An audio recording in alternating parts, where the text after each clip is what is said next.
Gracias, Ariadna, por estar aquí. Bienvenida al FES Comarcas Foto 2023. Voy a pasar a presentarte y ya te dejo con tu presentación, valga la redundancia. Sí, sí. Se va a repetir. Desde 2012 hasta 2021 ha sido directora artística del Festival Internacional de Visual Narrative Cortona On The Move en Toscana. Desde 2016 es comisaria de fotografía en FEST, Festival de Arte Contemporáneo en Monopoli, Plugia, Italia. Monopoli no se dirá, será Monopoly. Es que hoy estoy aprendiendo muchos idiomas yo. Voy a salir de aquí bilingüe. A lo largo de 9 años fue la directora de la revista de fotografía documental Ojo de Pez, publicada en inglés y español por La Fábrica. En 2014 fue comisaria invitada en Dogfield, el Festival de Fotografía Documental en Barcelona. En 2010 fue comisaria de la exposición de fotografía internacional sobre temas de familia domestic, producido por Photographic Social Vision y Obra Social Caja Madrid. Empezó su camino dentro del mundo de la fotografía como directora del archivo de Magnum Photos en Nueva York. Poca cosa, o sea, sí, ese es el comienzo, ¿no? Empezó su camino desde 1998 hasta 2001 y luego en Italia hasta 2004 como editora gráfica de la revista Colors, también poca cosa, ella. A partir de ese año empieza a trabajar como freelance y consultora, colaborando con diferentes editoriales e instituciones nacionales e internacionales. En Barcelona, desde 2012, continúa desarrollando proyectos fotográficos a nivel internacional, junto a la realización de masterclass y sesiones privadas de apoyo a fotógrafos. Como visionadora de portfolios, Ariadna es invitada a los eventos de fotografía más reconocidos a nivel internacional, como Houston Photo Fest, Fotolucida en Portland, Format Festival en Derby, un montón en Corea del Sur, París, muchísimos.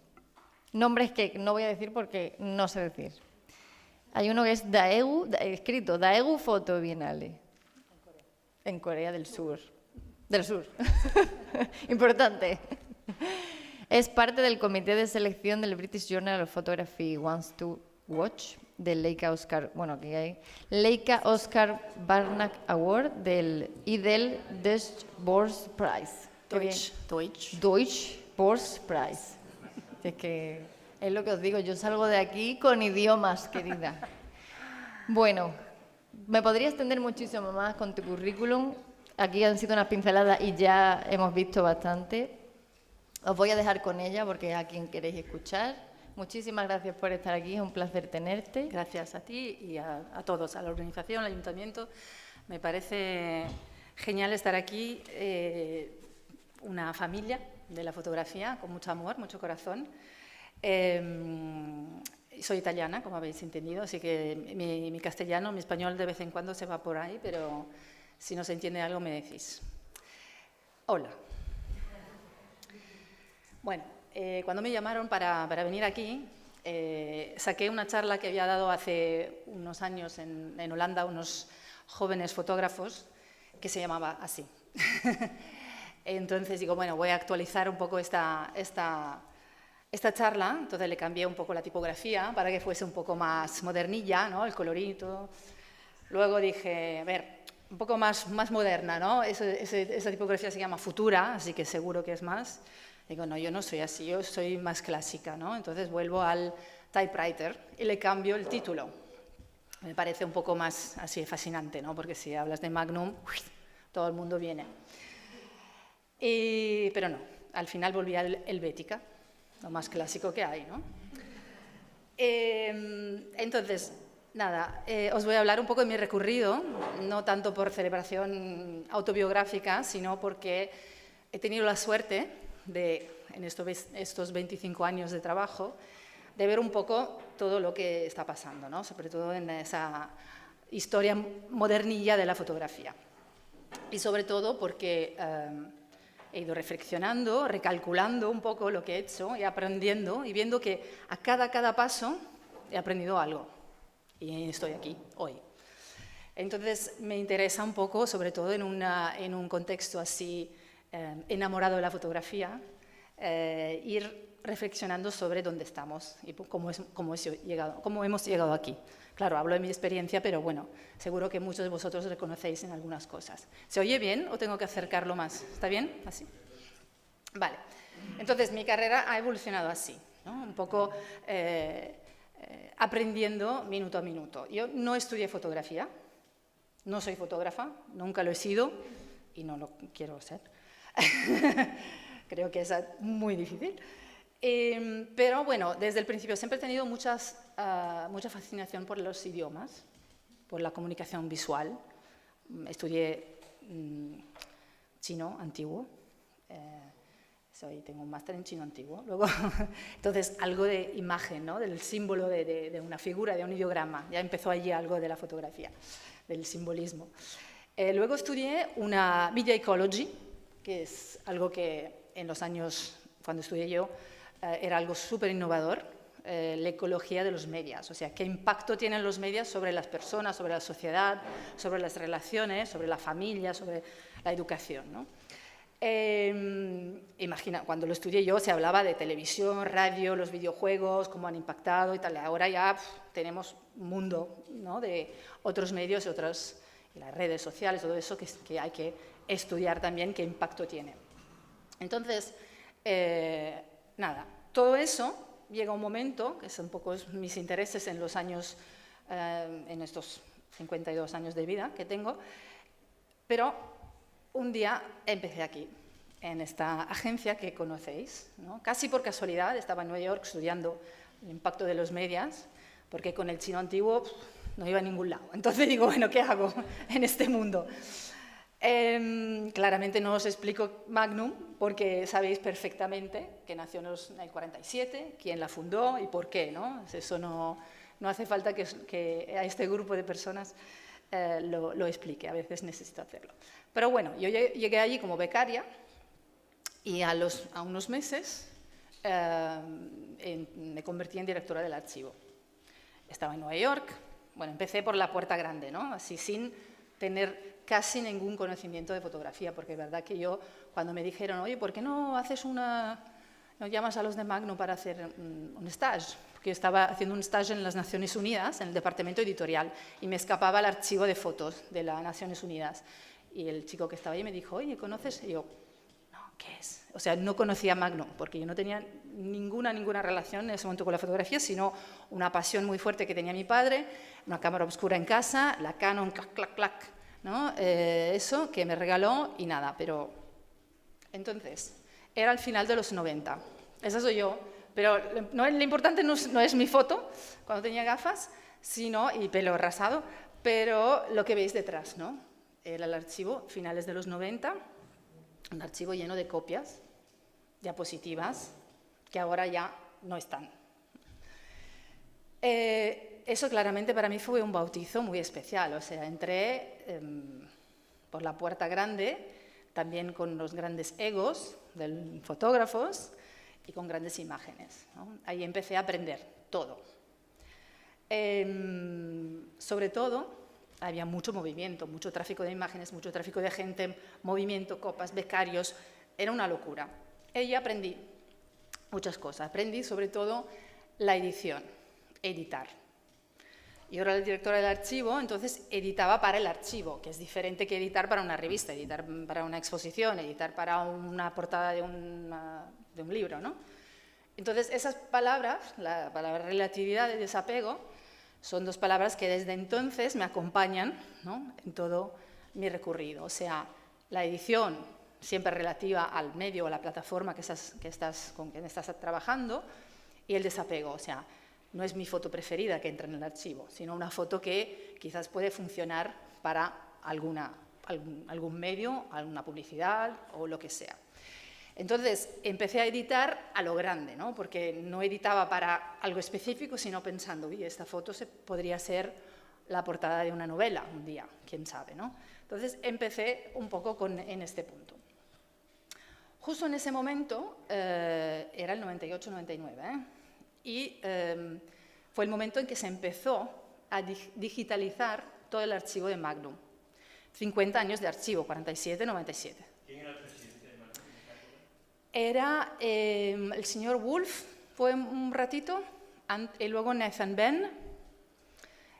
Cuando yo llegué había otro que era Chris Booth, pero que se fue justo cuando, o sea, fue un momento que cambiaron bastante, porque claro, este momento fue muy delicado. De repente tienes 50 años de archivo que tienes que digitalizar, ¿por dónde empiezas?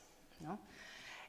Fue muy, muy interesante. En ese momento en Magnum había más o menos 40 fotógrafos, de los cuales el 60% tenía más de 60 años. Era un momento de cambios y que había que hacer algo, porque si no, claro, se mueren y se mueren, ¿no? Se queda el archivo, pero lo que pasó luego en los últimos 25 es que sí se ha renovado, muchos nuevos, muchos jóvenes, estilos diferentes, y sigue, ¿no?, siendo una agencia que tiene bastante importancia en el mundo contemporáneo de la fotografía, con lo tradicional, con lo clásico, con el archivo y con todo lo nuevo, ¿no? Pero en ese momento estaba un poco estancada, pero se dieron cuenta que era necesario digitalizar todo. En ese momento, claramente, no había los softwares que hay ahora, no había ni Flickr ni Photoshelter, que seguro que alguno conocéis, que tampoco ahora es lo más usado, ¿no? Pero fue uno de los primeros, ¿no? No había nada. Entonces, desde cero empezamos a crear algo que es lo que hoy encontráis como el archivo de Magnum, ¿no? Y allí, claro, empecé a aprender la importancia de las palabras llaves, las keywords, ¿no? Que ahora están keywords de passwords, ¿no? Palabras son las cosas que tenemos más en la cabeza, porque sin una palabra llave algo está perdido, no se encuentra en un archivo físico y no se encuentra en un archivo digital.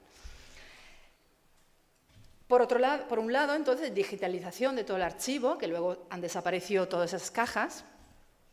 Por otro lado, ahí en ese momento nos dimos cuenta de cuánto eran importantes las copias originales, lo que se llaman vintage prints, ¿no? Porque de repente nos damos cuenta que el archivo físico está lleno de vintage prints, firmadas, con todos los stamps de todas las revistas, de Time, de todo, y que ahora son súper preciosas. En ese momento eran las que enviábamos a las revistas para que hiciesen sus copias y para la publicación, ¿no? Entonces, por un lado, la digitalización futura, y por otro lado, el empezar a ver qué tenemos de precioso, qué tenemos que es un tesoro, ¿no? Que tenemos que guardar y salvaguardar.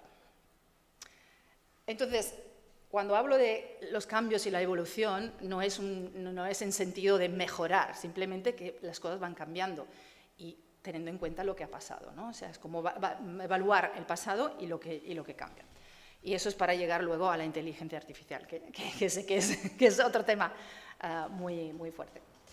Entonces, nada, llegamos al 2000 más o menos y, bueno, yo no soy historiadora de arte, de fotografía ni nada, pero con un Google Search rápido, ¿no? El otro día encontré un poco estas fechas, más o menos, de la fotografía cuando nació, que ya perfectamente lo sabemos todo, aunque hay siempre debates. La fotografía digital, parece que Kodak en el 75 inventó una cámara digital, no lo sabía. Photoshop, cuando empezó a ser utilizado en manera más masiva. Internet, y luego que es, por ejemplo, sabemos todos que el 25 aniversario de Google, ¿no? Estos días, o sea. Entonces, las cosas en los últimos 25 años han pasado muy, muy rápido. Y, bueno, luego hay Facebook, Instagram, TikTok, todo eso que ni lo vamos a mencionar porque lo sabemos, ¿no? Yo empecé en Magnum, a ver, un poco lo más tradicional o más clásico, por lo menos así se llama hoy. Luego me convertí en editora gráfica, ¿no? En el 2001 volví a Italia, estaba en Nueva York, el mundo cambia, caen las Torres Gemelas. Llego a Italia con el currículum, con una línea, Magnum Fotos. Eso, porque claro, del chino antiguo no le importaba nada de eso. ¿Qué hago? Bueno, lo que sé hacer es editar y gestionar fotógrafos. Eso está bien. Pero no conozco a nadie en el mundillo de la fotografía en Italia, ¿no? Entonces empiezo a hacer diferentes cosas y empiezo a trabajar con una revista. Como editora gráfica, que no sabía qué era tampoco, ¿no? Y eso es un poco mi definición de la edición gráfica, ¿no? El arte de seleccionar la imagen o las imágenes más funcionales, más potentes, para comunicar lo que se quiere comunicar. Esa es la revista donde empecé. No sé si alguien la conoce, es una revista italiana que estaba soportada por la familia Benetton, que nació en el 91. Ahora os cuento un poquito la historia de Colors porque allí también aprendí mucho, así como aprendí antes con Magnum. Entonces, dejé a Magnum, me vuelvo a Italia sin saber qué hacer con este currículum y empiezo a trabajar como editora gráfica en esta revista. Otra vez empiezo de cero, ¿no? No sé hacer lo que estoy haciendo y lo voy aprendiendo con la experiencia. Tengo la experiencia de edición, desapego, relatividad. Y ahora me focalizo en la edición para esta revista, entonces con una razón, una función bien específica. Y sobre todo, ¿qué hay de diferencia? Claro, estaba en una agencia, al lado de los fotógrafos, entre comillas, y ahora estoy en una revista, al otro lado. Era el comienzo del siglo XXI, ¿no? Es el 2001 que empiezo allí. Y aquí es donde aprendí que la fotografía es un lenguaje y que una comunicación eficaz es clave para que tu mensaje se entienda. Y muchas otras cosas. Cambia el público y cambia el lenguaje, ¿no? en este momento de mi trabajo. La revista, ahora os cuento un poco más, ¿no? Pero esas son las preguntas, o sea, lo que veis así como notitas en gris son mis pensamientos, ¿no? Que van por el cerebro mientras voy aprendiendo cosas. ¿Qué quiero decir? ¿Qué quiero contar? ¿Cómo? ¿Y para quién? ¿No? Entonces, el mensaje y el público. Os cuento un poquito la historia de Colors para quien no la conoce, porque es muy interesante a nivel de comunicación social y de lenguaje fotográfico. La revista se fundó en 91, los señores Tibor Kalman y Oliviero Toscani, que seguro que conocéis, ¿no? Patrocinada por la familia Benetton, y fue una revista bastante revolucionaria en su momento, bastante rebelde, ¿no? De repente hay un cambio en lo que se ve en el mundo editorial.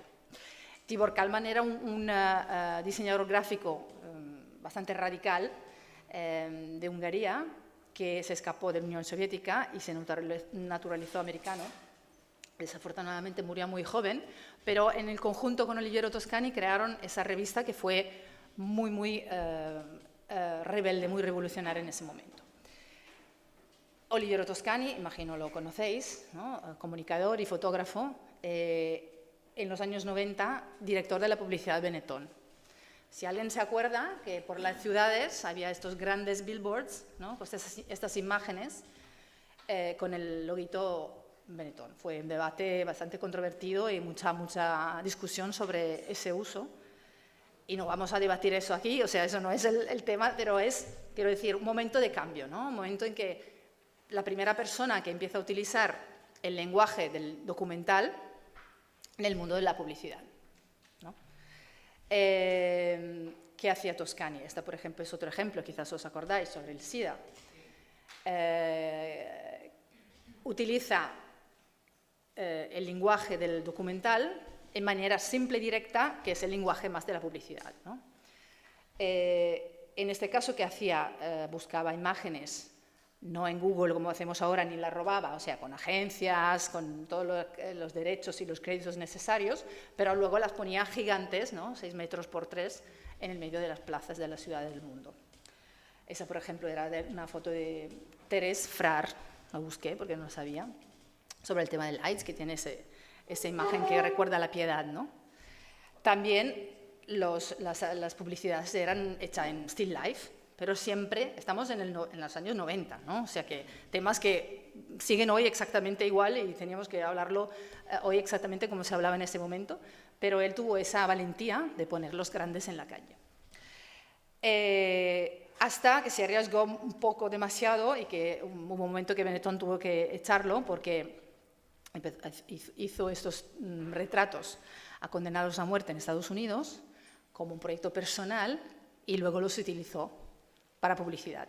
Entonces, claro, de repente Benetton va perdiendo el mercado norteamericano porque querían cerrar todas las tiendas y dijo, vale, ya está, hasta aquí llegamos, ya estamos contigo, pero hasta un punto, ¿no? Entonces, nada, no entramos en el debate de lo que es esa publicidad pseudo comprometida, como se llamó en ese momento, claramente para vender, porque pasabas por la calle y te encontrabas estos, ¿no?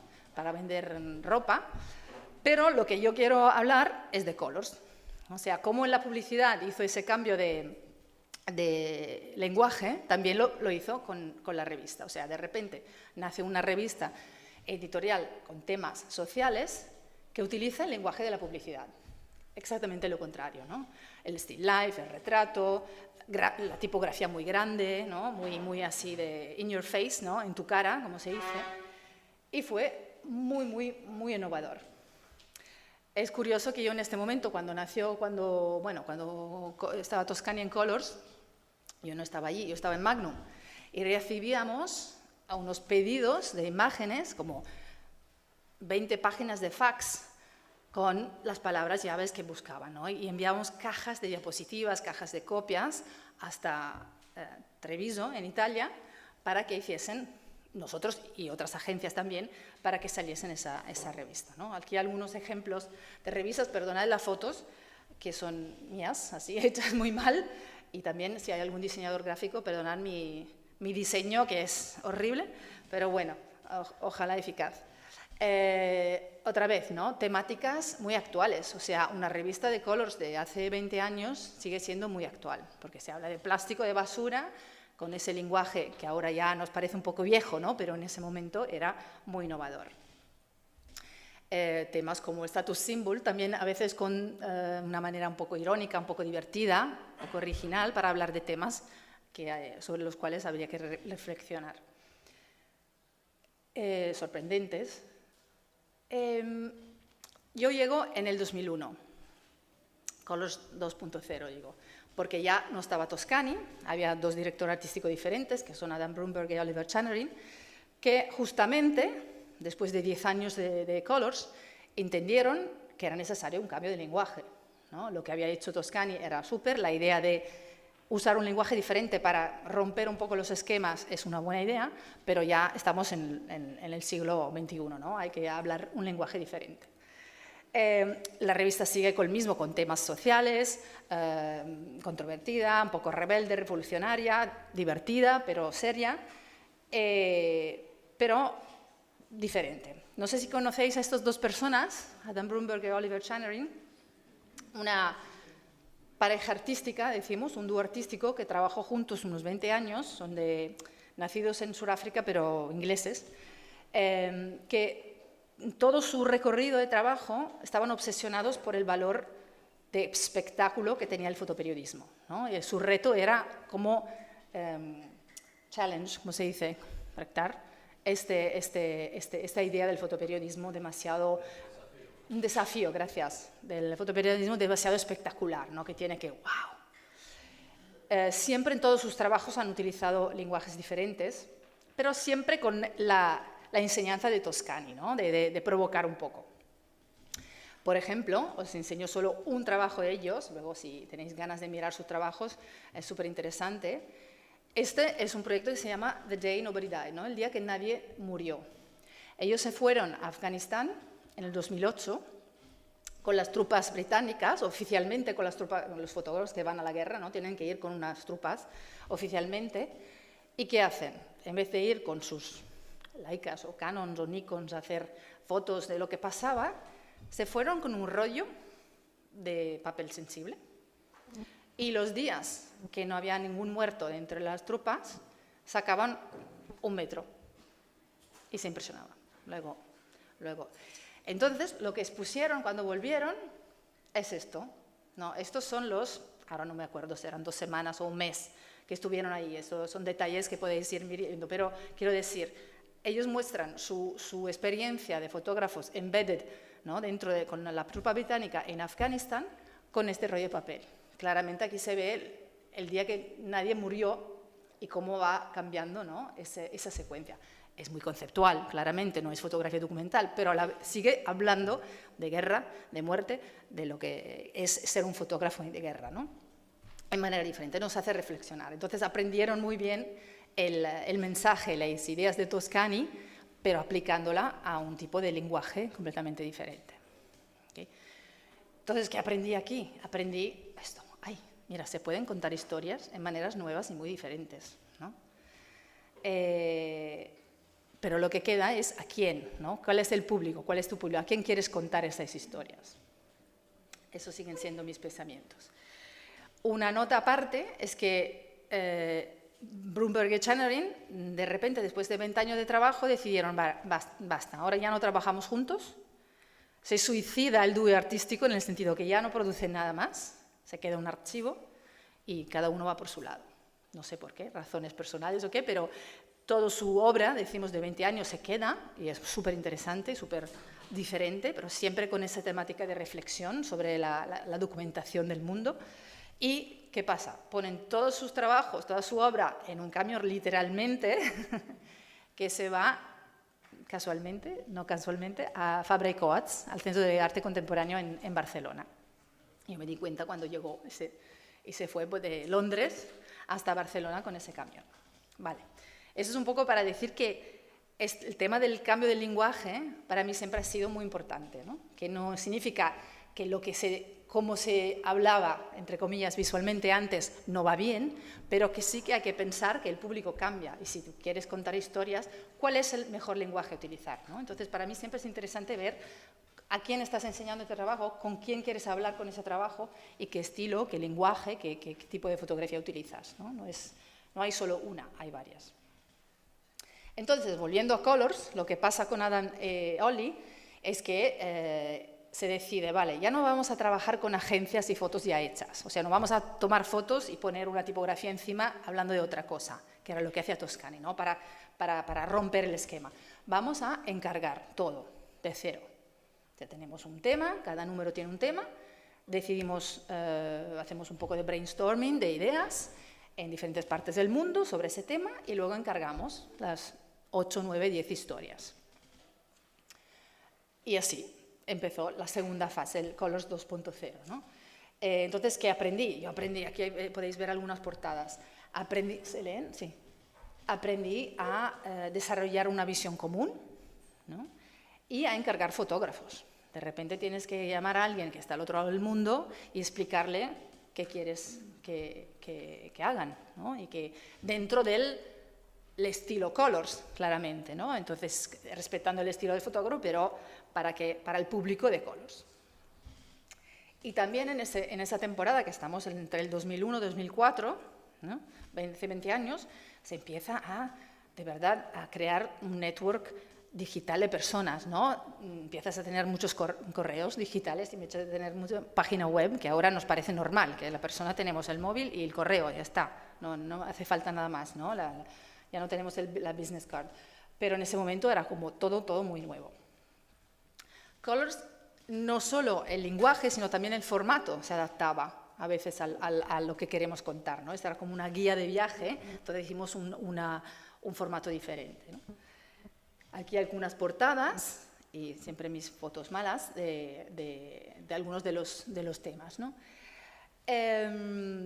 La idea también del tipo de foto que se hacía en ese momento, que Colors quería, o Adam y Olley querían que los fotógrafos hiciesen, era un tipo de reportaje bastante nuevo, que ahora es normal, pero estamos hace 20 años, un estilo muy cercano, ¿no? Muy participativo, muy basado en retrato, donde hablabas con las personas que ibas fotografiando, las involucrabas en el proceso creativo, que en ese momento no era lo normal, lo usual, era más un reportaje o street photography, ¿no? Pero se empezó con Colors a buscar ese tipo de lenguaje más cercano, utilizando también, como Toscani, la idea del still life, ¿no? Todo eso. Ahora nos parece todo bastante normal, pero hace 20 años eso fue bastante innovador. Y gracias a ellos y quien tenía esas ideas de mirar las cosas en manera diferente y contarlas de manera diferente. Sobre todo, con Colors lo que hacíamos era encargar fotógrafos, como decían, en diferentes partes del mundo, pero nunca eran grandes nombres. O sea, yo venía de Magnum y de repente tengo que llamar un fotógrafo de la provincia de Indonesia, de no sé dónde, que lo encontramos por no sé qué vías, porque en ese momento no todo el mundo tenía páginas web. O sea, yo ni me acuerdo cómo encontramos, con fixers, ¿no? Con mucha gente, un network muy bonito de gente, y trabajamos con fotógrafos y periodistas locales, que no eran grandes nombres. Entonces, para mí un cambio total, ¿no? Comparado con lo que había hecho hasta ese momento con Magnum. Mucho más cercano. Luego yo me fui Colors sigue con el 3.0, que es con un nuevo director creativo, que es Ramón Pez, cambio de visión, otra vez cambio de lenguaje, ¿no? Estamos más o menos en el 2005, ¿sí? Ahora las fechas más o menos me acuerdo perfectamente, pero en este caso, ¿qué pasa? Ya en nuestro lenguaje sí funcionaba y funciona. Si coges un número de colors ahora, lo entiendes, pero el mundo era mucho más multidisciplinario, ¿no? Más variado. De repente, ¿qué pasa? Entra mucha ilustración, por ejemplo, ¿no? Que ahora también es algo mucho más común, pero eso fue como un cambio necesario, ¿no? Entonces, esa continua evolución, ¿no? de añadir algo a lo que ya hay. No es un cambio radical de esto ya no y esto sí, sino es un continuo añadir estratificaciones de estilos, de conocimientos, de ideas, de conceptos. El lenguaje se desarrolla continuamente. Entonces, fue Colors, luego sigo con como editora gráfica, pero cambia completamente el escenario. Vuelvo a Milán, porque Colors está en una provincia en el medio de la nada, en el norte-este de Italia. Vuelvo a Milán y tengo ahora 2 líneas en el currículum, Magnum y Colors, ¿no? Digo, vale, a ver, ¿pero qué se hace después de Magnum y Colors? Es como, ya está, ya voy. 2 experiencias tan increíbles donde aprendí tanto y vi tanto.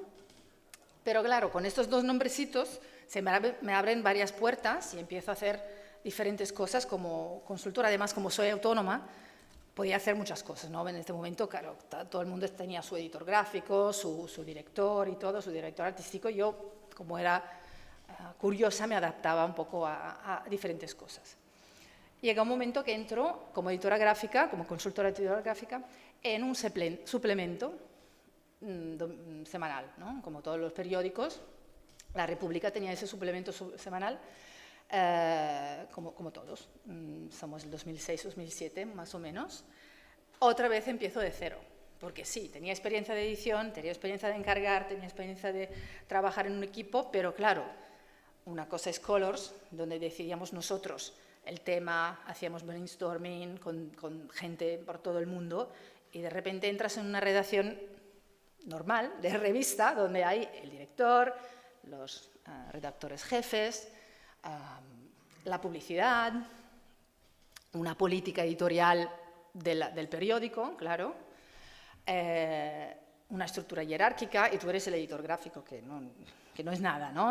Aquí en Italia y aquí en España también somos un poco, en otros países sí que tienen un poder decisional dentro de la redacción más fuerte, pero desafortunadamente en nuestros 2 países un poco menos. Llego, ¿no? con este bagaje, con mi experiencia, y sí que tenemos algunos trabajos por encargo, pero sobre todo mucha búsqueda de imágenes en agencias, y claramente a nivel de contenido lo que podemos ofrecer es un reportaje un poco más soft, ¿no? Porque es una revista que entra gratuitamente, entre comillas, en todas las casas de los italianos, y el abuelo, los tíos, los niños, todos, al final el suplemento siempre se queda en el baño al final de la semana, ¿no? Pero lo vean todo. Entonces, claro, el nivel de contenido de lo que puedes hablar es diferente a una revista que te encuentras en un periódico o en una revista que tú decides ir al kiosco y comprarla, ¿no? Entonces, eso es un tema también de edición y selección, ¿no? De temáticas. Estamos ya al final de la primera década del 2000, ¿no? Entre 2008 y 2011 trabajé allí. Como veis, la portada cambia, entonces también una revista comercial se adapta, ¿no? Al lenguaje más modernillo, pero bueno, el contenido es otra cosa. Pero aquí es donde aprendí a ser flexible, a trabajar en equipo y a pensar en el público, siempre, el espectador. ¿Quién es mi espectador? ¿Quién mira esta revista? Y muchas otras cosas, como siempre. El espectador de tu trabajo es muy importante. Para mí es algo que con la relatividad y el desapego, el tercer punto es el público. Claramente, número 1 es el fotógrafo o el artista, quien hace la obra, pero después esas 3 palabras llaves para mí siguen siendo importantes en mi trabajo. La revista Di, una revista bastante bonita, tengo que decir, que teníamos unas directoras bastante majas, que le gustaba la fotografía, entonces podíamos hacer cosas bastante interesantes. Aquí hay un trabajo de un fotógrafo que se llama Brian Fink. Imaginaros que Die República era como un suplemento femenino, lo llamaban, ¿no? Porque tenía mucha moda, mucha belleza. Entonces, claro, las temáticas normalmente eran temáticas más femeninas. Luego entra un trabajo así y dices, wow, ¿no? Qué diferente. Lo bueno es que con la moda y con la belleza tienes mucha publicidad, entonces significa que tienes muchas páginas blancas que tienes que rellenar, porque la publicidad está a la derecha y al lado tienes la página blanca. Entonces sí que teníamos muchas páginas para rellenar, podíamos hacer como portfolios, cosas bastante bonitas a nivel fotográfico. Pero hay la publicidad, ¿no? Que entra por aquí, hay un director con sus ideas y sus gustos, y hay unos lectores. Y en este caso, en ese tipo de revista, tú sabes exactamente quién son tus lectores, ¿no? Porque sabes quién compra ese periódico y quién puede leer esto. Entonces sabes qué tipos de trabajos puedes enseñar. Eso es un trabajo, por ejemplo, de Zed Nelson sobre la frontera americana. Y casi todos, muy pocos por encargo, porque con el semanal siempre hay poco tiempo para producir. Pero bueno, tampoco me quejaba. Mientras estaba trabajando en esta revista, que fue otra experiencia completamente diferente a la anterior, entra Ojo de Pez, que lo conocéis, porque está por aquí, estaba, ¿no? Un trimestral de fotografía documental que tenía la peculiaridad, un poco como Colors, de tener un tema, cada número era un tema, pero donde cambiaban siempre los editores gráficos. Que cada número yo invitaba a un editor gráfico diferente, eso fue súper interesante. Y el estilo, claro, un documental contemporáneo, ¿no? Yo fui redactora jefe desde el 2008 y luego directora más o menos el 2010 hasta el 2015 cuando la revista murió. Fue muy interesante el comienzo porque esta revista, los primeros 2 números eran así. Fue un grupo de estudiantes de un máster de comunicación en Barcelona, que era su proyecto final de máster. Querían hacer una revista de fotografía, pero como no sabían hacerla, pensaron, mira, invitamos a un editor gráfico cada número, así nos ayuda a entender cómo se hace una revista. La primera, que es la número 1 esta, la hizo Pepe Baeza, editor gráfico de La Vanguardia, y el número 2 me llamaron a mí, que estaba en este momento en Colors.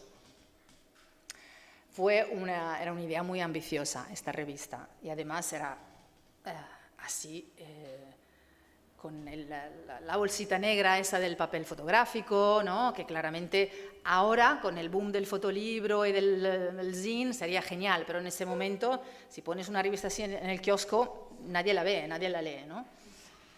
La revista pero era la única en ese momento en España que hablaba de fotografía documental, entonces la fábrica, Editorial Madrid, la vio y la adopta. Aquí hay algunos de los primeros números y aquí voy aprendiendo cosas, ¿no? Porque de repente tiene que ser una revista competitiva. Ya no es la revista de los estudiantes o la revista de los amigos de la fotografía, sino tiene que estar en un kiosco. Tiene que tener un brand, ¿no? Una marca. Entonces eso aprendimos con la fábrica a tener una revista que tuviese el título siempre en el mismo sitio, ¿no? Nosotros nos gustaba cambiar los nombres de los fotógrafos todos allí para que se pudiesen ver, ¿no? Y una estructura más estructurada, que salía 4 veces al año, con regularidad, porque claro, si no tienes la regularidad no vas a tener publicidad, que no era mucha. Pero bueno, en ese momento aprendí que los sueños se pueden realizar, ¿no? El sueño de estos estudiantes de comunicación, qué significa tener una visión y compartirla con la visión de los otros, porque nosotros invitamos un director, un editor gráfico cada número, que tenía su misma visión, ¿no? Claro, una revista así es el sueño de un editor gráfico, porque te llaman y te dicen, mira, tienes 80 páginas, ¿qué quieres hacer? ¿Sabes? Lo que me gusta más. Yo cuando hice la número 2, hice lo que me gustaba más. Luego aprendí, a ver, quizás un tema, ¿no? Una coherencia, vamos por todo el mundo, o sea, cada minuto se aprende algo, ¿no? Aquí hay algunas portadas, esa por ejemplo fue editada por Mónica Allende sobre el tema de la guerra, con una visión de la guerra completamente diferente de lo que puede ser un reportaje de guerra más clásico. Esta era de Jamie Welford, que en ese momento era el editor gráfico de Newsweek, ahora de National Geographic, y también me sorprendió muchísimo con la propuesta que hizo, completamente diferente de lo que hacía cada día en Newsweek. Esta fue otra mía, que yo de vez en cuando digo, bueno, ahora edito yo, porque qué bien invitar a los otros, pero yo que también quiero 80 páginas. Entonces empecé con un tema, ¿no? y desarrollarlo con unos 8 o 10 proyectos también. Esa fue un poco mi vida editorial. Y llega un momento que evolucionó como comisaria. Repito, evolución en el sentido de cambio y estratificación de conocimientos, no de mejora. ¿Qué es el comisariado? Para mí esto, el arte de cuidar, presentar, traducir un proyecto documental, conceptual, artístico, lo que sea, para un público específico o un público más genérico. Aquí se dice comisaria, yo prefiero curadora, como se dice en Latinoamérica, porque me gusta más. Comisaria me suena muy mal. De recién fui en Argentina y decían, bueno, ¿qué haces? Soy comisaria. Me miraban así como comisaria policía, ¿sabes? Como Argentina, digo, ups, no. Entonces prefiero curadora, que cuida, ¿no? Que cuida un trabajo. Últimamente uso también la analogía con la traducción, o sea, porque la idea es que como eres mediadora entre un trabajo, un fotógrafo, un artista y un público, ¿no? Y cómo traduzco este trabajo a nivel de exposición, instalación, tamaño de las imágenes, secuencia, para un público. Sigue siendo edición gráfica, porque sigue siendo el arte de seleccionar imágenes para un público, para dar un mensaje, para comunicar algo, para emocionar. Pero no hay páginas sino paredes, ¿no? Entonces cambia solo la plataforma, relatividad. Había empezado ya con algunas pequeñas exposiciones, ya con Colors. Había empezado, por ejemplo, primeras experiencias de curaduría que tuve, era en Foto España 2003, donde llevé este número de Colors, que era sobre la locura, a Foto España 2003, y el mismo año en Roma, la fotografía en Roma, en este espacio aquí. No tengo fotos de esas instalaciones porque no tenía un smartphone, en este momento nadie lo tenía, entonces no hay fotos, o habrá en algún carrete por ahí de alguien. Pero desde el principio tuve la suerte de desarrollar exposiciones en lugares bastante inusuales, ¿no? Lo más normal que hice fue en el Conde Duque, que era siempre el mismo trabajo, entonces la misma historia, la misma exposición, pero en 2 lugares muy diferentes, los que habéis visto antes y este. No es esta la foto, es solo un ejemplo para decir un museo con paredes blancas.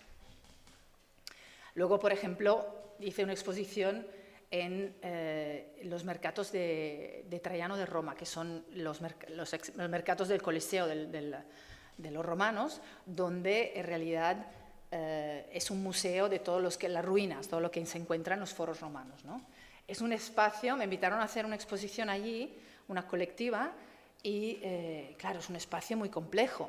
No puedes mover un busto romano, digo, mira, lo pongo por aquí. No. Todo es intocable, hay pocas opciones, no puedes poner clavos en la pared.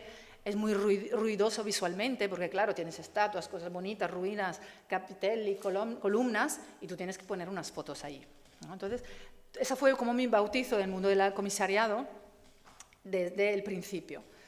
Esto, por ejemplo, ¿no? Un poco el espacio así, muy relleno. Digo, ¿dónde pongo las fotos? ¿No? ¿Y qué fotos? ¿Qué autores? ¿No? ¿Cómo piensa un comisario?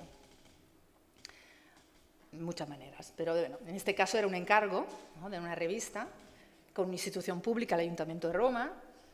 Había un espacio que habéis visto muy difícil, un público que podría ser un público, sí, de amantes de la fotografía, pero también el turista que va a Roma y va al mercado de Traiano a ver lo que hay, ¿no? Entonces tú empiezas con tu lista deseada, ¿no? Porque todos tenemos la lista de los preferidos, qué historia quiero contar, por qué, cómo se instala, ¿no? Cómo se cuelga aquí, o sea, hay pensamientos filosóficos, ¿no? Y también pensamientos muy prácticos y pragmáticos. ¿Quién es el público que quiero contar? Vas en tu ordenador mirando qué tienes por ahí, trabajos antiguos, nuevos. Suerte que siempre la curaduría siempre es un trabajo en equipo, ¿no? Así que el comisario a veces es un poco solitario, pero menos mal que hay un equipo con quien puedes trabajar. Pero también hay un sponsor, un patrocinador, una institución pública, ¿no? Siempre hay muchos factores que entran en lo que es la solución y la solución final del trabajo. ¿Cómo se llega entonces? Mucho trabajo. Y aquí volvemos al desapego y a la relatividad, ¿no? Yo en este caso seleccioné 4 autores que no necesariamente eran mis preferidos de la vida, pero que en el conjunto funcionaba en ese espacio, espero, y funcionaba para el público que imaginaba iba a ir, público variado que podía ir a ver esa exposición, ¿no? El tema en este caso era el viaje, pero era un tema en sentido metafórico, no el viaje de National Geographic, decimos. Lo que me interesa más a mí como comisaria es el conjunto, porque siempre he tenido la suerte de trabajar en sitios muy inusuales, el conjunto entre el trabajo y el lugar mismo, ¿no? Crear una experiencia. Eso es un poco mi lema, mi moto en el tema de comisariado, ¿no? De relacionarse con el lugar, de crear una experiencia inmersiva donde el trabajo y el lugar se enriquecen, ¿no? Amplifican las emociones, el significado. Aquí rápidamente simplemente lo que eran los 4 autores que seleccioné, no os voy a contar mucho más porque hay mucho que contar, pero para ver que eran trabajos muy diferentes, con un tema viaje muy diferente, con una conexión con el lugar, ¿no? De repente el espacio tenía ese pie de un romano y el chico por ahí, cosas más simbólicas o más divertidas, como conocéis. O sea, 4 trabajos muy diferentes que pero funcionaban, ¿no? Y sobre todo, como era un espacio, sí, mira, parecía que ese chico era ya en la luna, había llegado a la luna, ¿no? El astronauta, porque había esos trozos blancos de tierra lunar. Así que era un espacio donde no podías contar, por ejemplo, una historia lineal, porque no había una pared lineal, entonces tenías que ir con imágenes, ¿no? Que podían vivir solas. Y esto son 10 años ya, este trabajo. También en mi proceso de aprendizaje como comisaria me encuentro que tengo que comisariar fuera de mi zona de confort, ¿no? Me invitan a comisariar una expo en Fabra y Coats, un dúo artístico que trabajaba en manera multidisciplinar, no solo fotografía, objetos, conceptos, vídeos, en una institución pública. Entonces tienes que salir un poco de tu manera, ¿no? De contar la historia. ¿Dónde empieza la historia? ¿Quién son los protagonistas? ¿Dónde van? ¿Qué quiero contar? ¿No? Aquí es una experiencia diferente. Entonces, cada posibilidad, cada encargo en este caso fue una manera, una oportunidad de ir aprendiendo algo diferente. Entonces, lo que aprendí en este caso, ¿no? Los factores importantes, es que siempre se empieza por el trabajo, respeto por el trabajo del artista, del fotógrafo, de quien te encarga, ¿no? quien ofrece el contenido, en este caso para la exposición. Conocer el público, otra vez, o sea, estamos Fabra y Coats, Centro de Cultura, Arte Contemporáneo, o sea, no es y Mercati y Traiano donde pasan millones de personas al día que estás en el medio de Roma, ¿no? Es un sitio donde tienes que ir, no está muy cómodo llegar hasta allí, si alguien lo conoce en Barcelona.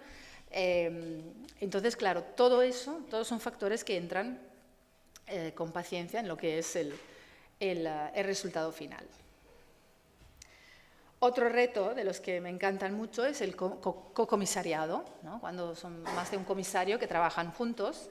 Esa que se mencionó antes en la biografía fue mi primera exposición en Barcelona, donde la Fundación Photographic Social Vision me invitó como comisariar con Silvia Omedes una exposición que se llamaba Domestic, ¿no? Sobre el mundo doméstico. Era en el espacio de Caja Madrid, en Plaza Cataluña, donde ahora hay un desigual. Era la última exposición que hubo allí. Y claro, ¿qué pasa? Los retos son, bueno, 2 comisarios con 2 cabezas diferentes, 2 estilos de comunicar diferente, un equipo. Pero lo más interesante fue, en este caso, una tercera persona, que era un sociólogo.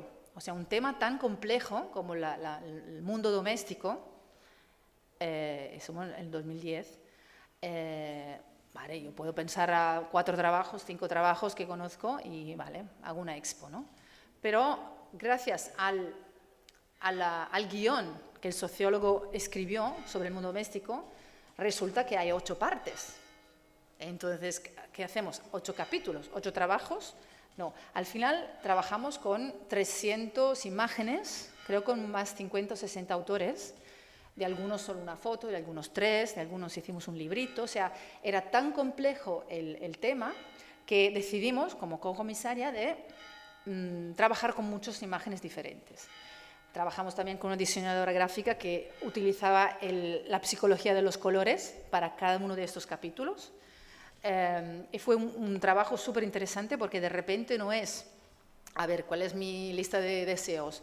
¿Cuáles son los trabajos más majos o que conozco, que quiero contar? Sino, ¿qué significa el mundo doméstico? ¿No? Y gracias a esa categorización sociológica, que no es mi disciplina, entonces no, para mí era súper interesante y fascinante, poder ir traduciendo con imágenes todo ese tema. Con Silvia Omedes, que seguro que la conocéis, vamos diciendo, tenemos que hacer otra, porque el mundo doméstico ha cambiado tanto, del 2010 a hoy, tenemos que hacer Domestic 2, sí. Lo tenemos ahí en la cabeza, a ver si un día podemos. Esta era la entrada con un felpudo gigante de 4 metros para entrar a Caja Madrid, y tampoco tengo fotos, pero bueno, porque era muy... Creo que, bueno, sí que tenía un smartphone, pero no era muy buena la cámara, ¿no? Y llegamos ahora al reto a nivel de comisariado más querido por mí, que es la dirección artística de un festival, que es lo que estoy haciendo más o menos los últimos 10 años, ¿no? Bueno, que es un festival, ¿no? ¿Qué se hace? Aquí estamos. Pero esa es otra conferencia. Pero claro, yo hablo de mi experiencia, ¿no? De cómo he llegado allí y cómo lo he ido desarrollando y lo que he aprendido haciendo festivales. En el diciembre del 2011 dejo Italia, dejo Milán y me voy a Barcelona. Y justo el 23 de diciembre me llama un señor, Antonio Carloni, y me dice, oye, que había fundado Cortona on the Move en el 2011 y me había invitado como visionadora. Y me dice, oye, ¿te gustaría ser la directora artística de Cortona on the Move? Esa era la primera edición, ¿eh? Y yo, ok, vale, pero me voy a Barcelona. Bueno, no importa, porque tampoco tienes que vivir en Cortona no, mejor que estés en un sitio con más estímulos y más inspiración, ¿no? Pero pensé, ¿qué hace una directora artística? ¿Sabes? Que no sé, ¿qué hace? Y él, no sé, yo acabo de fundar un festival y soy el director, pero no sé, o sea, que lo empezamos, bueno, ellos habían hecho un año, eso quiero decir que no soy fundadora, pero sí que empezamos y lo creamos juntos, ¿no? Un poco como aquí. Desde cero, otra vez, empezar desde cero, y fui directora artística 10 años. Nació en el 2011, una asociación cultural, un pueblo pequeño, que es Cortona, en Toscana, grandes ambiciones, fondos públicos y privados, ¿no? Un poco como más o menos todos los festivales, hay algunos en ciudades más grandes, claro. ¿Qué pasa? Bueno, empezamos. El Cortona on the Move también cambió un poco subtítulo en los años, ¿no? Al principio era fotografía en viaje, no de viaje, en viaje, ¿no? Entonces, algo un poco así fascinante, pero que sí que llegaban muchos fotógrafos de National Geographic pensando que eran de viaje, decían, ¿dónde están los viajes aquí? Pero empezamos aprendiendo, ¿no? de minuto en minuto, y claro, esto lo tienes que hacer cada año hay más expectativas, cada año tienes que enseñar algo interesante, diferente, original, para mantener también tu público, ¿no? Entonces, lo que aprendí. Primero, lo que aprendí en los primeros años es el tema de lo que yo llamo la personalidad del festival. Que en realidad esto no lo puse antes, pero es algo que aprendí con las revistas. O sea, si trabajas por Vogue, o trabajas por Die Repubblica, o Wired, o Time, cada revista tiene su personalidad.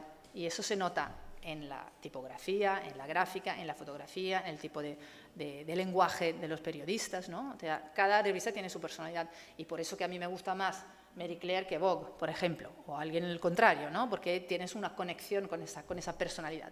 Entonces, también en los festivales, yo creo que los festivales tienen que tener una personalidad, así se reconocen, ¿no? Yo quiero ir a esto porque reconozco que es algo que me gusta o que me puede gustar, el otro menos. Y claro, otra cosa, objetivo, siempre lo mismo, ¿qué quieres comunicar? ¿Qué quieres contar? ¿Cuál es tu público?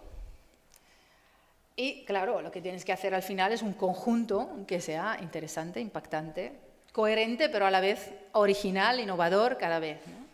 Entonces sigues aprendiendo, aprendiendo, aprendiendo. No sé si alguien ha estado a Cortona, de los aquí. Bueno, ahora ya no tenéis que ir porque hay otro día. No, broma, sigue siendo un buenísimo festival, muy interesante. Ahora el director artístico es Paulo Woods y ha cambiado el director ejecutivo también, es una directora. Muy bueno y Cortona estupendo. Aquí algunos de los lugares, ¿no? Hay también lugares muy diferentes. Esa es ¿cómo se llama? El almacén antiguo de un carnicero, un espacio súper húmedo, sin ventanas, pero estupendo. Un hospital viejo, que era un hospital de los años 60, que estaba abandonado, que ahora ya no se puede utilizar porque no es seguro, pero claro, aquí podías hacer lo que querías, pues no tenía el problema de los mercados de Roma, que no podías poner ni un clavo, podías hacer lo que te daba la gana. Un espacio, una fortaleza, la fortaleza antigua, aquí es un trabajo de Larry Towell, un palacio que de repente tiene ese color amarillo, ¿y qué haces? Lo dejas, porque está bien, ¿no? De repente otro palacio que tienes un poco de muebles y que le pones ahí un trabajo sobre la mujer y la vida doméstica de Guya Besana. Tim Franco, trabajo sobre los nortecoreanos que huyeron de su país y de repente tienes esos armarios escondidos, ¿no? Puertas que entras y sales. Lawrence Rusty sobre la homosexualidad en Irán y de repente yo le pregunto, ¿puedo hacer una foto de ¿cómo se llama? De esta sábana y empapelar una parte ella era muy como, bueno, no, es que mi trabajo, y digo, te lo juro, por favor, déjamelo hacer, deja que lo haga, por favor.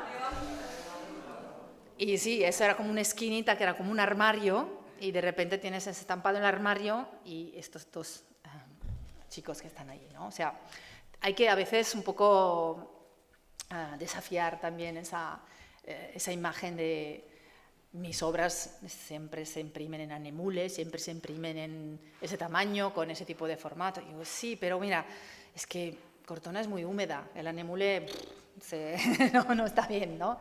O sea que hay que jugar un poco, ¿no? Y ojalá casi siempre hay artistas y fotógrafos que te siguen. No siempre, pero casi siempre, por mi experiencia. Entonces, ¿qué aprendí aquí? Otro sueño se puede hacer realidad, ¿no? Los que fundaron Cortona eran 4 amigos apasionados de fotografía y que ahora Cortona tiene una reputación mundial, universal, muy buena. Cómo construir un equipo válido y valiente y cómo generar confianza hacia los artistas, los fotógrafos y hacia un público también, ¿no? Que quieres que vuelva. Y artistas que digo, déjame empapelar, por favor, ¿no? Y que se fíen de tu visión. Claramente en un festival tu nombre está conectado con este evento, eres responsable de lo que vas contando, de lo que vas diciendo, de lo que se ve, lo que se comunica. Entonces bueno, yo creo que es una gran responsabilidad con tu equipo, claramente, no solo como persona, con tu reputación, ¿no? Te pones allí. Cada año tienes que ofrecer algo nuevo. Y luego el mundo cambia otra vez, ¿no? Llega el COVID, tú piensas que lo tienes todo controlado y nada, cambia, tienes que cambiarlo todo. Ese año, el 2020, en marzo, justamente, cuando Italia se cerró un poquito antes y España después, una semana después, pero justo en ese momento estábamos cerrando el programa, ¿no? Porque Cortona es en julio, entonces en marzo ya estás preparando para la rueda de prensa, decimos, más o menos. Paramos todos y el director, Antonio, tuvo esa idea. De repente, en pocos días, porque miré los mails de esos días, era el 20 de marzo, o sea, una semana después de todo eso, que todavía no sabíamos qué iba a pasar, nadie. Sabíamos que probablemente no se iba a hacer el festival, pero quién sabía cuánto tiempo íbamos a estar encerrados, ¿no? Entonces decidimos hacer un proyecto, que era una plataforma digital, que se llama The COVID-19 Visual Project, que sigue ahí activa, para documentar ese momento. Nos dimos cuenta enseguida que era un momento único, ¿no?, en la historia de la humanidad y que había que documentarlo. No fue fácil, pero los patrocinadores del festival fueron de acuerdo de utilizar todo el dinero del festival, bueno, una parte del dinero del festival para encargar. Entonces empezamos a encargar primero en Italia, porque en ese momento era el primer lugar, ¿no?, después de China, que estaba en la situación más dramática, y luego diferentes partes del mundo. Hay una página web que se llama covid19visualproject.org, que la podéis ver. También hay un libro que salió hace 2 años. También tengo un vídeo, no sé si hay tiempo al final de enseñarlo, pero bueno. Fue un proceso claramente muy difícil, muy complejo, pero de verdad que creo que lo que hicimos fue bastante importante, como aquí se hizo el archivo COVID.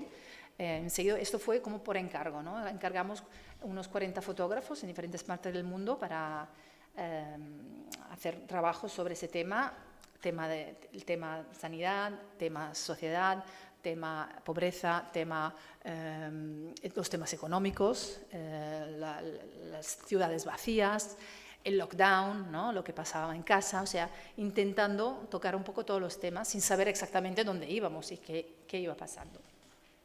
Luego tuvimos la posibilidad también de hacer el festival, en julio, o sea que pudimos hacer de este trabajo unas 15 historias fueron luego en exhibición, pero claro, no se podía viajar, solo había turistas, bueno, viajeros italianos, entonces poca gente lo vio, por eso que decidimos hacer el libro de esta edición especial. Bueno, festivales, ¿no? Presupuesto, expectativas, calendario, comunicación, prensa, producción, ¿no? Hay plazos de entrega, hay un montón de cosas, pero la satisfacción es muy grande. Aquí algunas fotitas de otras exposiciones. Ese fue el último año, mi último año, el 2021, donde sigues haciendo, aprendiendo, soñando, ¿no? Es Filip Toledano, Stefani Gengotti, Tania Abjuka.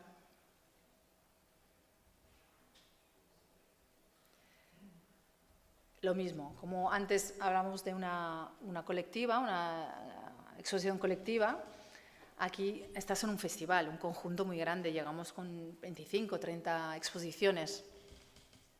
Como llegas a la selección, claramente no hay reglas, ¿no? Cada vez es diferente, porque los factores que hay cambian continuamente, tema o no tema. ¿Qué está pasando en el mundo? ¿No? El Me Too, crisis ambiental, inteligencia artificial, ¿dónde vas? ¿No? ¿Por qué te interesa?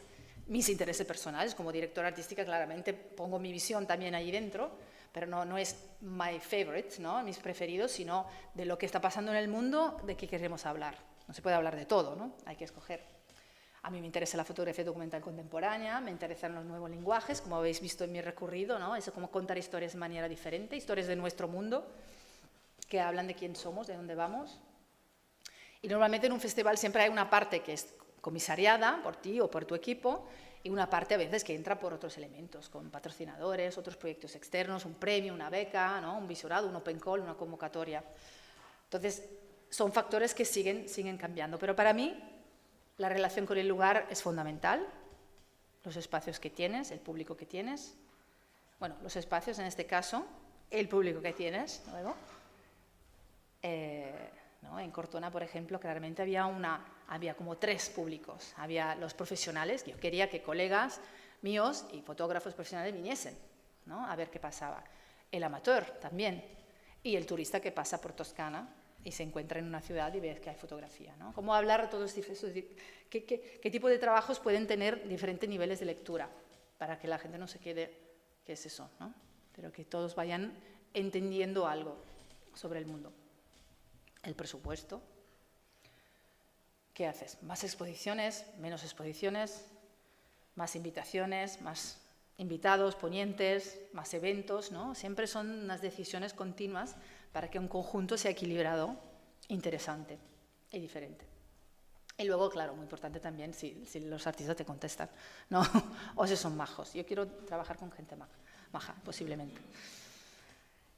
Mientras estaba haciendo Cortona, en el 2016 decidimos fundar otro festival, mira, en el sur de Italia, en una ciudad que se llama Monopoli, en Puglia, en el Tacón de Italia, fundamos con una parte del equipo de Cortona, Fest.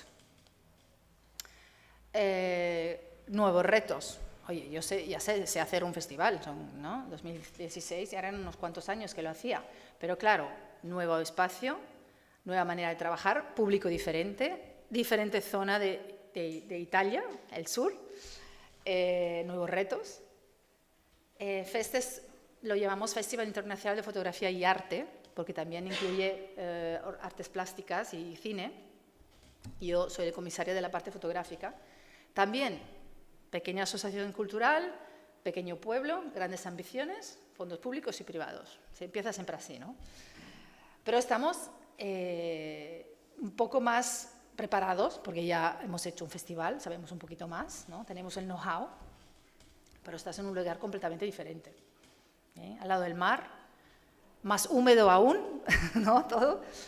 Espacios diferentes. ¿Perdón? Monopoly. Eso no te lo puedes olvidar. Monopoly.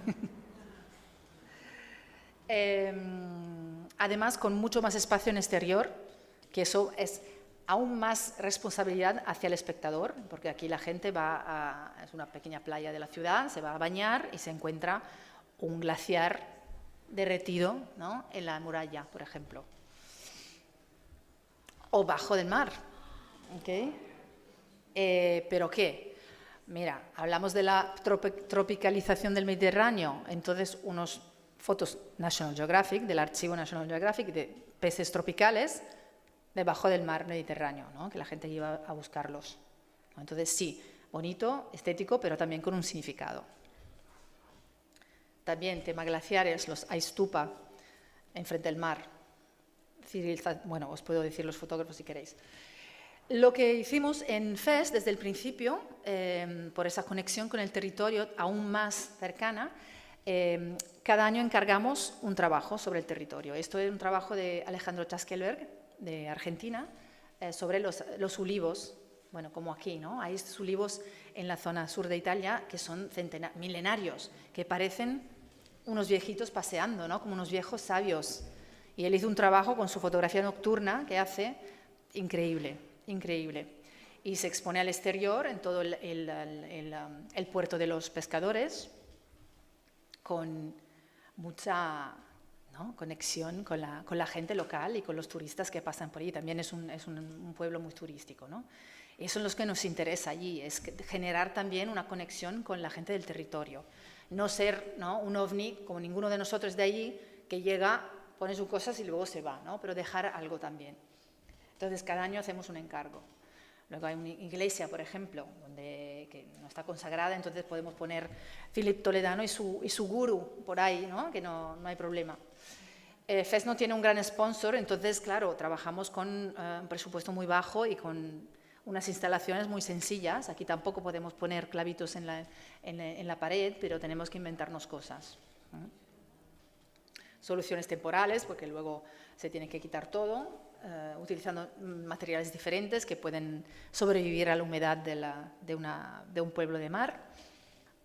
Nada estereotipado, ¿no? Aquí me falta la foto, que ya no encontré, que poner aquí, pero bueno, en Fest lo que aprendí es que otro sueño se puede hacer realidad. En este caso, yo estaba involucrada como fundadora. Y sobre todo, cómo construir una relación con el territorio, ¿no? Interactuar con un público local y hacer de tus debilidades una fuerza y mucho más, ¿no? Muchos imprevistos, mucha dificultad, pocos recursos, inventarse cosas, seguir aprendiendo. Tú llegas de 10 años de un festival y dices, ya lo sé hacer, y no, todo empiezas de cero otra vez, ¿no? Por ejemplo, imprimimos una foto muy grande y no pasa por la puerta. Entonces, ¿qué? Vale, la cortamos, mira qué bonito, ¿no? Eso. O empiezas a montar en el puerto y empiezas a llover pero que esta soy yo, que ahora ya no hago estas cosas, pero al principio sí lo hacía, de trabajar así duro, pero bueno, llueve. Y nada, entonces, faltaba, ¿no? Teníamos que llegar allí. Empezamos con Magnum, llegamos a la inteligencia artificial. A ver, ¿qué decir? En realidad yo no quiero hablar de inteligencia artificial. Creo que es muy pronto y que, claro, yo tengo mi opinión y cada uno tiene la suya, pero sí que estoy abierta a ver qué está pasando, ¿no? O sea, como hasta ahora, todo lo que me ha pasado, he ido aprendiendo y sorprendiéndome de lo que iba pasando y lo que cambiaba. Y también con esto vamos a ver. Pero sí que este año en FEST llevamos una exposición de inteligencia artificial. El tema este año era ser humano, ser en el verbo, o sea, being human. No como...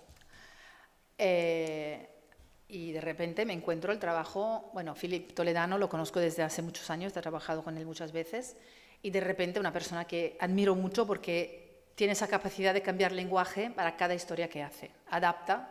Él viene del mundo de la publicidad también, él viene del mundo era director de arte de publicidad, entonces antes de hacer un trabajo, él hace un storyboard, ¿no? Porque estaba acostumbrado a trabajar así. Entonces, ahora lo hace como artista, ¿no? Entonces, de repente veo que empieza a publicar cosas de inteligencia artificial y digo, bueno, ¿qué estás haciendo? Lo miro, hablo con él, hablamos, y digo, oye, qué interesante, ¿no? El trabajo se llama Another America, Otra América, y claramente es un desafío al concepto de verdad, sobre todo en ese momento histórico en Estados Unidos, fake news, Trump, lo que creemos, lo que vemos.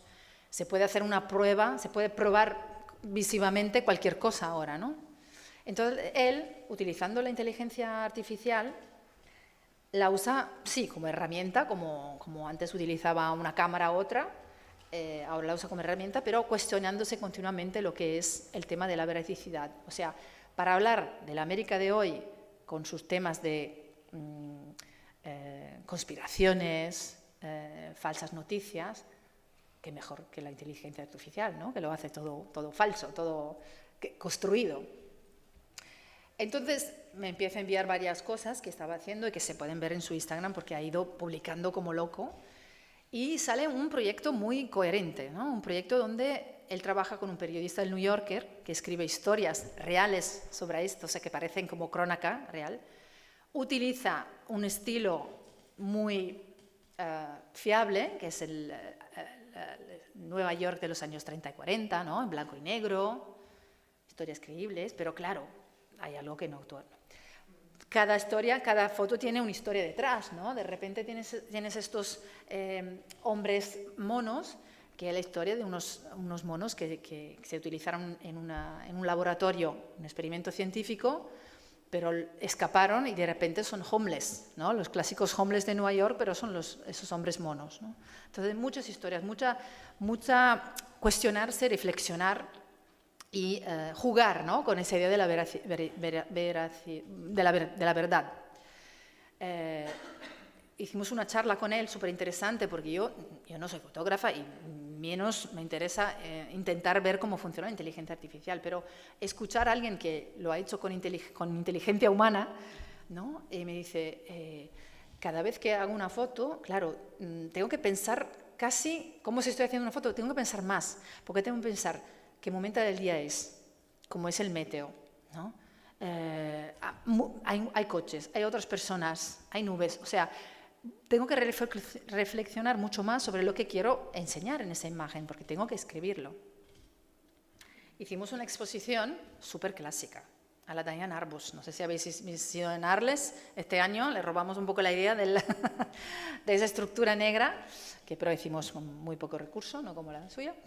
En el lugar, era la exposición principal del festival, sola, como estaba sola en el castillo, marcos perfectos negros, impresiones súper buenas. Aquí, bueno, la foto mía claramente no es tan buena, se ve muy mal, pero estaba muy bien hecho. Y de verdad que otra cosa que me dijo en esta charla, Phil, y que sigo reflexionando y que quizás lo dejo allí como idea, él dice, ¿no? Cada vez que hago un prompt para hacer una imagen con Midjourney, sale una foto. Luego, si utilizo el mismo prompt, las mismas palabras, sale otra. Nunca sale la misma, ¿no? Seguro que alguno de vosotros habéis probado. Entonces, casi vuelves al negativo único, ¿no? Como el negativo es único, ese prompt es único, solo hay una foto. Luego la puedes, claro, duplicar, porque estamos en el mundo digital, o la duplicación, como se hacía antes con la cámara oscura, ¿no? Pero este es único. Entonces digo, ay, mira qué interesante. O sea, lo dejo allí porque, repito, no vamos a debatir, bueno, si queréis con preguntas, sí, pero no es eso el punto, es ir reflexionando por qué estamos aquí, ¿no? Y por qué ha llegado esa herramienta y cómo lo podemos utilizar. Él dice, yo lo estoy utilizando para ese proyecto. El próximo, no sé qué herramienta o qué cámara o qué cámara afgana voy a utilizar, ¿no? Puede ser, depende de lo que quiero contar. Y nada, sigo trabajando como editora gráfica, ¿no? Trabajando con proyectos individuales de fotógrafos, en algunos casos proyectos editoriales fotógrafos que se hacen exposiciones, ¿no? Esa es mi primera idea sobre la exposición del proyecto Chas Chas, que era una exposición que teníamos que hacer en Reggio Emilia el 2020. Eso es el proyecto real, esa era mi idea, eso es el proyecto real, pero luego no se hizo porque llegó el COVID y se ha quedado allí. Otro proyecto del libro muy importante que hice hace unos años es Destino Final, sobre los desaparecidos y los vuelos de la muerte en Argentina. Un trabajo de un libro que duró 6 años, un proyecto muy complejo, muy a largo plazo, que no había manera de hacer una exposición, nadie quería hacer una exposición de este trabajo. Hasta este año, en Argentina, en el Centro Cultural Kirchner, pudimos hacer la exposición de ese trabajo súper importante, con las madres de Plaza de Mayo que vinieron a verlo. Es súper emocionante todo, y sobre todo súper emocionante ver cómo el público se involucra, que es para mí lo más interesante de un festival o de una exposición, en este caso, donde la gente quiere entender lo que está pasando. Y os dejo, bueno, acabo con un proyecto que hice ya hace unos años, que para mí ha sido como súper importante, un proyecto también muy difícil, que vuelvo un poco atrás a Magnum, se cierra un poco el círculo, porque hice ese trabajo junto al archivo de Magnum. Hicimos un libro que luego distribuimos gratuitamente, que era como una guía para migrantes y refugiados, para que conozcan Europa, qué es, ¿no? Es un libro así, como una Lonely Planet, decimos, con texto, mucho texto y también muchas imágenes, para contar la misma historia con textos y con imágenes. Y un proyecto que, bueno, estoy muy orgullosa de ello, sobre todo cuando te llegan fotos de ves que se usa, que es útil, ¿no? Que sigue dando vueltas por ahí, aunque es un poco viejo ya, creo que era el 2015, justo en el momento de la grande crisis migratoria. Habría que actualizarlo. Como Domestic, tenemos que hacer un Domestic 2, también se tenía que hacer un Europa 2, porque el mundo cambia, ¿no? Eso es. Y es importante hacer cosas que emocionen, que interesen, que capturen, que inspiren, que informen. Eso es lo más importante. Gracias.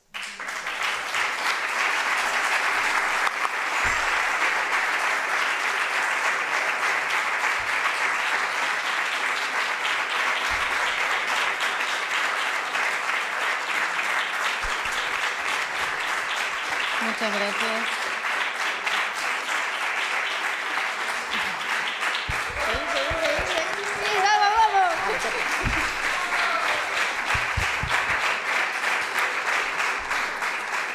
Es que sin los fotógrafos no podemos hacer nada, así que gracias a vosotros, ¿no?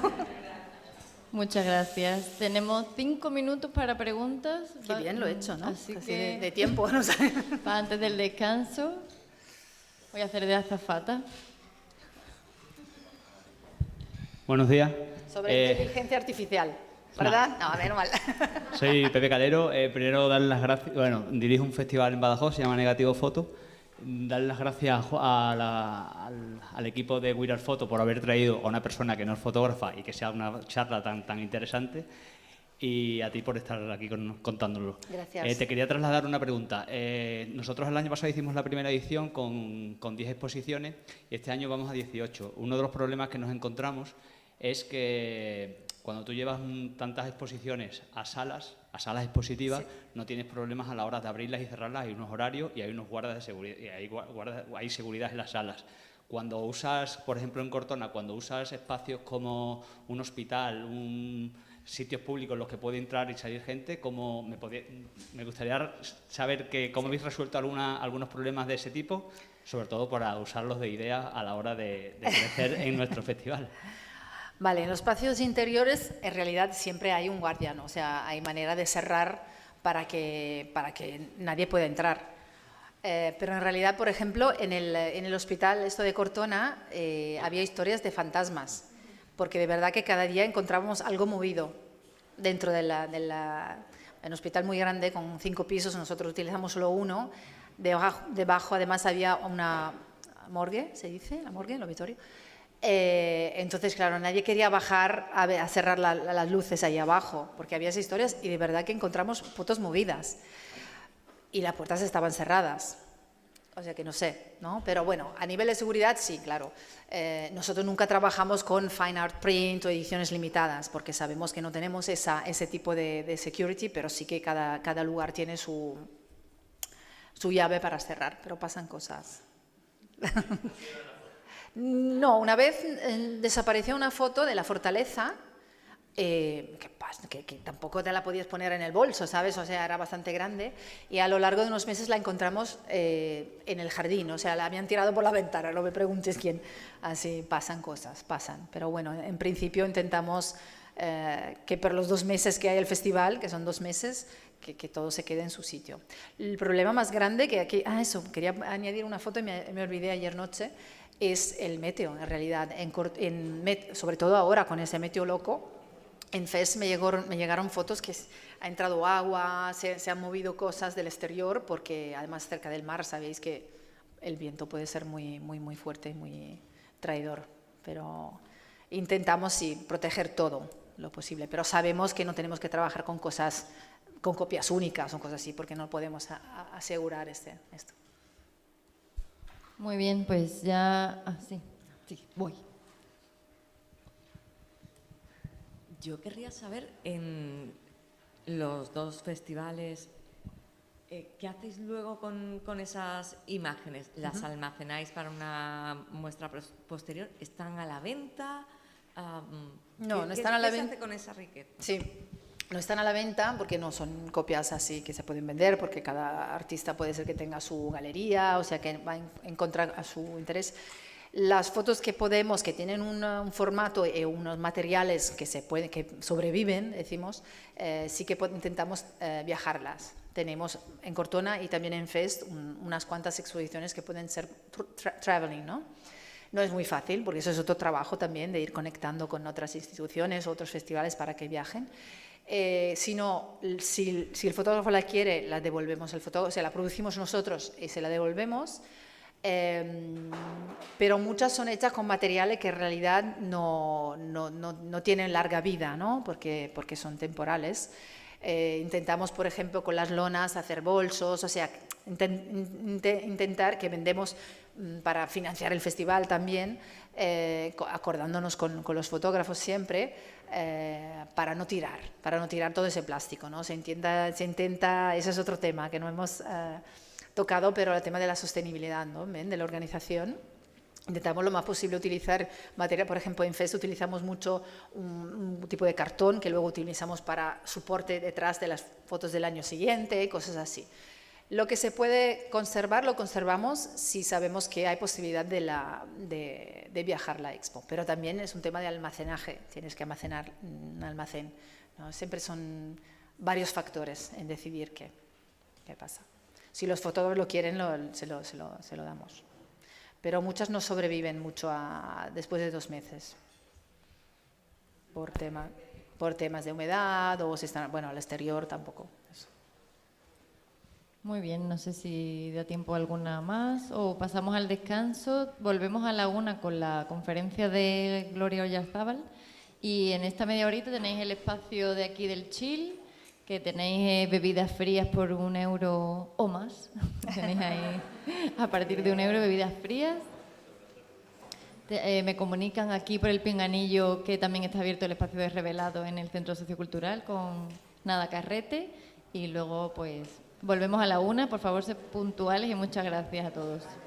Y muchas gracias a Ariadna, por supuestísimo. Gracias.